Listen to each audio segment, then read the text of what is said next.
అమెరికాలో అసలు ఏం జరుగుతుందో అక్కడ ఉన్న భారతీయ మిత్రులు ఎవరైనా చెప్తే కానీ అర్థం కాదేమో. ఎందుకంటే తరచూ సరే అక్కడ వేరే కాల్పులు జరుగుతున్నాయి, అందరినీ కాల్చి పడేసే వాళ్ళు ఎవడో ఉన్మాదులు ఉంటున్నారు, దానికి కారణాలు ఏంటో చెప్పరు. మరి అక్కడ మీడియాలో చూస్తే ఇన్సిడెంట్ చెప్తున్నారు కానీ వాడు ఎందుకు చంపాడు, వాడి వెనకాల ఉన్న మోటివ్ మాత్రం ఈ రోజు వరకు ఎస్టాబ్లిష్ కావట్లేదు.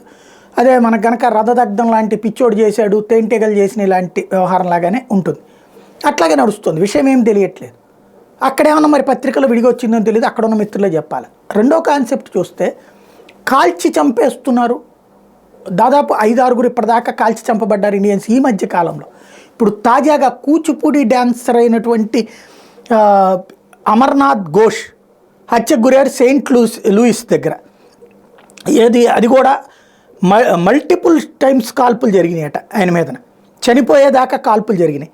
సెయింట్ లూయిస్ అకాడమీ నైబర్హుడ్, ఇది 27 ఫిబ్రవరిన జరిగింది ఈ సంఘటన. ఇంతవరకు దీనికి సంబంధించి రీజన్ ఏంటన్నటువంటిది ఎస్టాబ్లిష్ కాకపోవడం ఒక ఎత్తు. The only child in the family last is father at a very young age, last is mother 3 years back, was pursuing his PhD in the US. ఇది అత్యంత సమస్యాత్మకమైన. అయిన వాళ్ళని కోల్పోతున్నారు, ఎందుకు చంపివేయబడుతున్నారో తెలియదు, ఎవరు చంపేస్తున్నారో తెలియదు.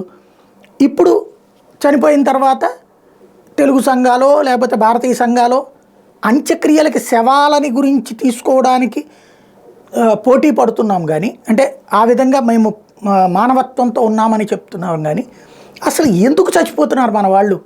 ఒకవేళ మన వాళ్ళ తప్పు అయితే మన వాళ్ళని మోటివేట్ చేయండి, వాళ్ళ తప్పు అయితే నిరసన తెలియచేయండి.